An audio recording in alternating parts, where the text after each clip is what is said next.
sebepleri kardeşler, pis ahlakın sebepleri. Neye göre insanlar bu ahlaka düşür?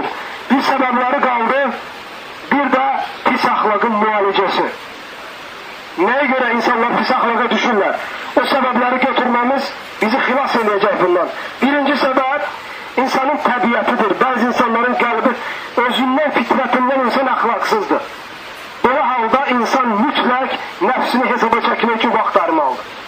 İkinci sebep, aziz kardeşlerim, ailede insanın pis ahlakı terbiye olunmasıdır. Mesela görürsen ki, kişi evde içki içir, kişi evde söyün söyür, ata evde sigaret çekir, onun gıybetleri, bunun gıybetleri, yalan danışır, her pisliği edir. Böyle ailelerde yetişen insanlarda adeten formalaşmış olur pis ahlak.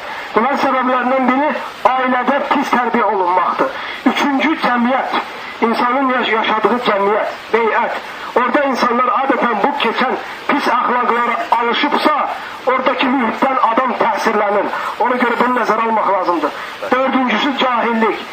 Beşincisi pis ahlaka kazanmanın beşinci sebebi ise başçılığa can atmak. Adeten başçılığa can atan insanlar onlarda göbütlük, sertlik, pis ahlak, yalan danışmak, hasat faklı onlarda çok olur. Derler ki şereflerden biri der ki Haccac ibn Yusuf zalimlerin ağası. Haccac ibn Yusuf vali olmazdan qabaq, hakim olmazdan qabaq Ərəblərdə elə ahlaklı insan yok idi. Ama ölende ondan ahlaksız insan yeryüzünde yok idi. Ne olduğunu, onu ne çevirdi ahlaksızlıktan, ahlaktan ahlaka, ahlaksızlığa, onun hakimiyete attığı canı hakimiyete haris olmalı. Altıncı sebep aziz kardeşlerim varlılık. Bazı insanlar kasıb olanda təvazükar, güzel ahlak sahibi olurlar.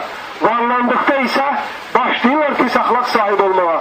İnsanlarla pis raftar eləməyə, insanlara minnet eləməyə. Bu keçen ahlaklardan bir neçəsi o insanda formalaşmaya başlayır. Yedinci sebep şöhretperestlik. Bir insan şöhrete düştüsə, o şöhreti elinden çıkmasın diye her ahlaksızlığa lazım olanda el atır. Sekizinci sebep insanın öz eyblerinden gaflette kalması. İnsan öz eyiblerini unuttusa, pis ne kadar istiyorsan pis ahlaka düşsün.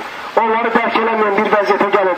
Dokuzuncu pis ahlakın sebebi nəsihəti qəbul eləməmək. İnsan, herkes nakistir. Allah Teala Kur'an-ı Kerim'de buyurur, "Xuliqal insanu daifa." İnsan zayıf yaradıldı. Sen anadan doğulursan, yürüyebilmirsən, danışabilmirsən, gezebilmirsən ve zaman zaman içinde elinden tuturlar, yeridirler, yedizdirirler ve sen kamilleşe gedirsen.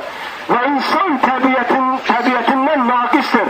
Ahlaksızlık olabilir, cahilliği olabilir vesaire vesaire ki insan demeni öğrenir. Ve insan nəsihətə qəlbini açmalıdır ki veyahut da insan nəsihəti qəbul eləməməyi, nəsihətləri üst çevirməyi insanın pis ahlaka düşmesine sebep olur.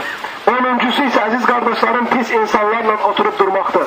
Ahlaksız insanlarla, takvasız insanlarla oturup durmak insanı pis ahlaka getirip salır. Pis ahlakın mualicesi. En meşhur 5 tane sebep diyeceğim sizlere inşallah. Birincisi, bir insan eğer güzel ahlak sahibi olmak isteyirse veyahut da pis ahlakı terk etmeyi isteyirse birinci növbədə əqidəni sağlam şekilde öğrenmeye çalışmalıdır. Birinci şart budur. Çünkü ahlakın əqidə ile büyük irtibatı var. Resulullah sallallahu aleyhi ve sellem buyurur ki sizin iman bakımından, əqidə bakımından en kamil olanınız, ahlak bakımından en kamil olanınızdır. İkinci aziz kardeşlerim, ikinci sebep pis ahlakın mualicesi ve yaxşı, güzel ahlakı elde etmenin ikinci sebebi duadır. Bak hamımız burada ibadetteyiz. Duadır. Resulullah sallallahu aleyhi ve sellem daima dua ederdi. Hatta sünnede geliptir, ahlak hakkında peygamber hususi özü için dualar edeyim. Müslim'de hadis var, peygamber sallallahu aleyhi ve sellem buyurur ki Allahümme hdini li ahsenil ahlak. Ey Rabbim en güzel ahlaklara beni hidayet etkinen. Başka bir hadiste İmam Hakim'in Mustadrak kitabında rivayet ettiği hadiste peygamber sallallahu aleyhi ve sellem buyurur Allahümme cennibni min karatil ahlak. Ey Allah'ım beni pis ahlaklardan uzak etkinen. Üçüncü sebep muhterem kardeşler, nefsle cihad etmek, pis ahlakı def etmeyin sebeplerindendir. Allah Teala Kur'an-ı Kerim'de Ankabut suresinin 69. ayetinde buyurur. وَالَّذ۪ينَ جَاهَدُوا ف۪ينَا لَنَهْدِيَنَّهُمْ سُبُلَنَا وَاِنَّ اللّٰهَ لَمَعَ الْمُحْسِنِينَ. O kesiler ki bizim yolumuzda çalışanlar, yolumuzda cihad ederler. Biz onları öz yolumuza hidayet ederik. Ve Allah Teala muhsinlerle beraberdir.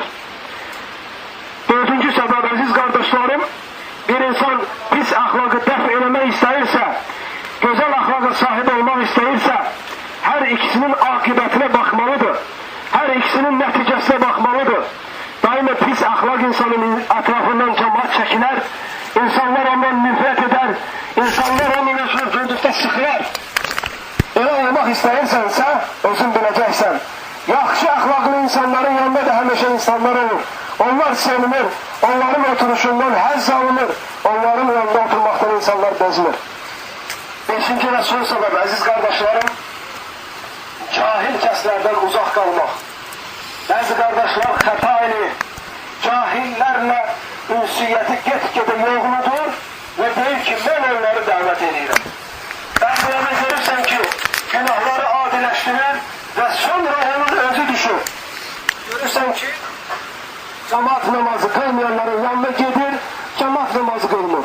Deyirsən kardeşim, sen onların yanına gitmekine, çünkü onların yanında olursun, seni cemaat namazına gelmekten yayındırır. Ben onları dəvət edirəm.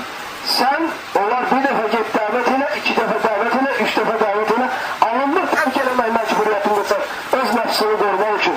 Sigara çəkənlər də, qumar oynayanlar da, içki məclislərində oturanlar da, rəqs edənlər də, musiqiyə qulaq asanlar da, bütün hasi insanlar, hansı var ki, sen onları dəvət edə bilmirsən ve korkursan ki, sen onların gününe düşesen, onlardan uzak durmak lazımdır. Allah Teala Kur'an-ı Kerim'de buyurur ve a'rid anil cahilin, cahillerden üç çevir. Yani hatta onlar kimi olmayasan.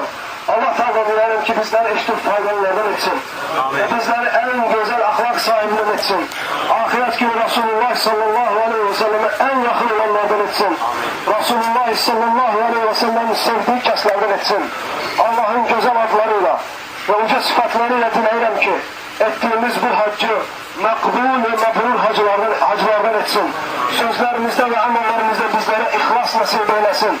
Riyakarlıktan, ikiyüzlülükten ve ihlasa nöksan ve halal getiren bütün amellerden Allah bizleri korusun.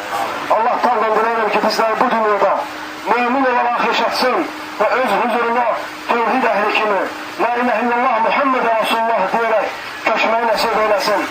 Ve yeryüzünde darbe olan, hasta olan, borcu olan ve zulüm altında olan Müslümanlara Allah Teala yardım eylesin. Oradaki Müslümanların kanı tökülür, nefsine azam verilir, irzlerin irzlerine tokunur ve Müslümanlar kafirler ve zalimlerin elinin altında azap eziyet içinde esirliktedir. Allah Teala onlara yardım eylesin. Allah Teala onları bu sıkıntıdan kurtarsın ve tezlikle onlara huzur ve refah içinde yaşamaya nasip eylesin. Ve sallallahu ve sellem ve barik ala nebine Muhammed ve ala alihi ve sahbihi ecmain. İhlasla.com saytı tarafından təqdim olundu.